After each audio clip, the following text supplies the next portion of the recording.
मित्रांनो नमस्कार. मुख्यमंत्री युवा कार्य प्रशिक्षण योजनेसंबंधीचे महत्त्वाचे अपडेट या व्हिडिओच्या माध्यमातून मी तुम्हाला देणार आहे. त्यामुळे व्हिडिओ शेवटपर्यंत पहा. व्हिडिओ जास्तीत जास्त प्रशिक्षणार्थ्यांपर्यंत शेअर करा म्हणजे त्यांना सुद्धा हे अपडेट समजतील. मुख्यमंत्री युवा कार्य प्रशिक्षण योजनेतील प्रशिक्षणार्थ्यांचा कार्यकाळ संपलेला आहे आणि या कार्यकाळात वाढ होण्यासाठी विविध आंदोलनं केली. नागपूर येथे झालेले आंदोलन संपूर्ण महाराष्ट्रात चर्चेत आलं. या प्रशिक्षणार्थ्यांवरती जो पोलिसांनी लाठीचार्ज केला होता त्या लाठीचार्जाचा कुठेतरी सकारात्मक प्रतिसाद या प्रशिक्षणार्थ्यांच्या बाजूने झाला आणि संपूर्ण विरोधी पक्ष असतील किंवा प्रेस मीडिया असतील, टीव्ही मीडिया असतील, संपूर्ण लोकांनी हा प्रश्न उचलून धरला.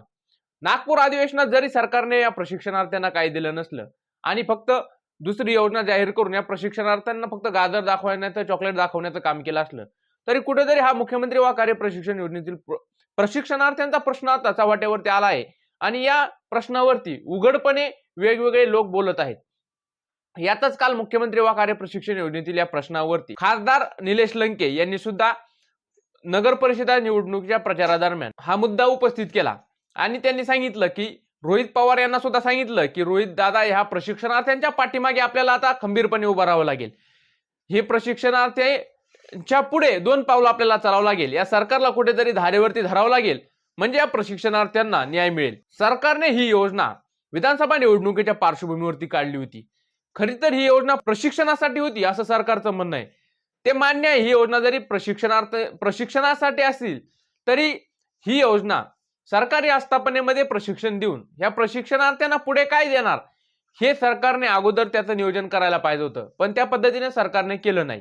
आणि कुठेतरी या प्रशिक्षणार्थ्यांचा गैरसमज करण्यासाठी जे ह्या योजनेतील नियम व अटी आहेत यामध्ये 4.5 च्या मुद्द्यात असं सुद्धा सांगितलं की या प्रशिक्षणार्थ्यांनी प्रशिक्षण घेतल्याच्या नंतर आस्थापनेला जर गरज असेल आणि यांनी काम चांगलं केलं असेल तर त्याच ठिकाणी यांना रोजगार, परमनंट रोजगार दिला जाऊ शकतो. आणि हाच मुद्दा घेऊन प्रशिक्षणार्थी लढतायत. आता सरकार असं म्हणताय की आम्ही असं म्हटलेच नाही. खुद्द कॅबिनेट मंत्री शंभूराज देसाई यांनी सुद्धा विधानसभेत असं सांगितलं की एकनाथ शिंदे यांनी असं म्हटलंच नाही. पण एकनाथ शिंदे साहेब यांना माहिती आहे ते काय बोलले आणि त्यांनी काय म्हटलं आहे. त्यामुळे ते प्रत्येक निवडणुकीत काल सुद्धा नगरमध्ये ते ज्यावेळेस अहिल्यानगरमध्ये प्रचारादरम्यान आले होते त्यावेळेस अहिल्यानगरचे प्रशिक्षणार्थी आहेत त्यांनी त्यांना निवेदन दिलं. त्याबरोबरच त्या अगोदरच्या सभेत सुद्धा त्यांनी पुन्हा एकदा या मुख्यमंत्री वा कार्य प्रशिक्षण योजनेतील प्रशिक्षणार्थ्यांचा उच्चार केला.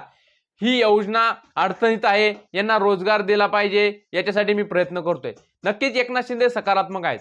आता राहिला प्रश्न देवेंद्र फडणवीस मुख्यमंत्री आणि मंगल प्रभात लोढा यांचा. तर त्यांनी आता जी नवीन योजना जाहीर केली या प्रशिक्षणार्थ्यांसाठी याचा फायदा कुठेही या प्रशिक्षणार्थ्यांना होताना दिसत नाही. त्यामुळे नक्कीच येणाऱ्या अर्थसंकल्पीय अधिवेशनात हे संपूर्ण प्रशिक्षणार्थी मुंबई येथे आझाद मैदानावरती धडकतील आणि असा मोठ्या प्रमाणात मोर्चा करतील की सरकारच्या नाकी नऊ येतील. त्यामुळे सरकारने तोपर्यंत आता आचारसंहिता संपल्याच्या नंतर नक्कीच या प्रशिक्षणार्थ्यांच्या बाजूने सकारात्मक विचार करायला पाहिजे. कारण आता विरोधी पक्ष सुद्धा या प्रशिक्षणार्थ्यांच्या बाजूने ठामपणे बोलतोय, ठामपणे विचार करतोय किंवा विचार मांडतोय.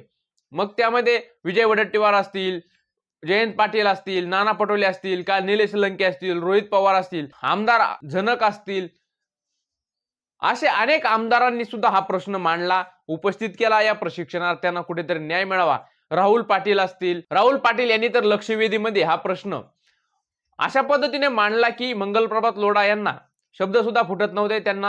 त्यांच्यावरती पार ते चांगलं झापलं त्यांनी. पण कुठेतरी या प्रशिक्षणार्थ्यांच्या बाजूने सरकार सहानुभूती दाखवत नाही आणि या प्रशिक्षणार्थ्यांना डावलण्याचा प्रयत्न करते.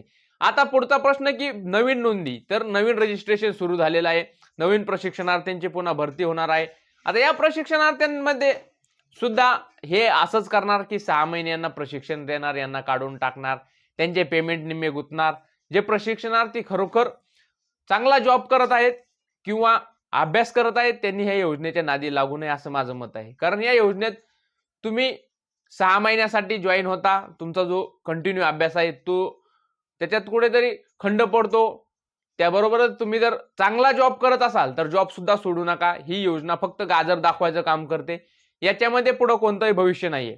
त्यामुळे मुख्यमंत्री वा कार्य प्रशिक्षण योजनेत जे प्रशिक्षणार्थी पुन्हा नव्याने सहभाग घेण्यासाठी उत्स्फूर्त आहेत, जे प्रशिक्षणार्थी सध्या कोणतंही शिक्षण घेत नाहीत किंवा कोणतेही नोकरीसाठी अभ्यास करत नाहीत किंवा ऑलरेडी कोणताही जॉब करत नाहीत त्या प्रशिक्षणार्थ्यांनी ह्या योजनेमध्ये यावं असं मला तरी वाटतं.